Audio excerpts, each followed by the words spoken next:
महाशिवरात्रि में चलचंचल शैवपीठ एकाम्र क्षेत्र आरडी धवलेश्वर राउरकेलार वेदव्यास महाप्रभु दर्शन पर श्रद्धालुं भिड़ भुवनेश्वर लिंगराज मंदिर में स्वतंत्र व्यवस्था राति 10टार उठिब महादीप।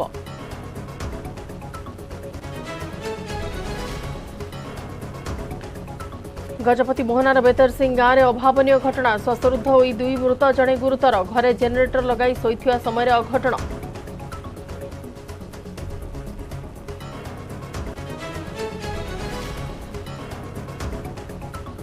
नाम्बिया पर दौड़े दक्षिण आफ्रिका चीता भारत में पहुंचिले 12 चीता बाघ कुनो नेशनल पार्क में क्वारंटाइन एनक्लोजर को छाड़े मध्यप्रदेश मुख्यमंत्री गत सेप्टेम्बर में नाम्बियारू आसथिले 8 चीता।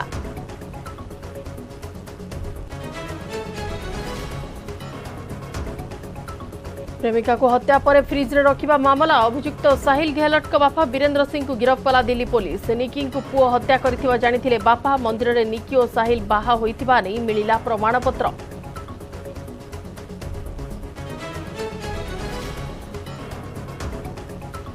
आतंकवादी हमला पर भयभीत पाकिस्तान कराची पुलिस मुख्यालय को टार्गेट पर साधारण लोकों को सुरक्षा को नहीं उठिला प्रश्न।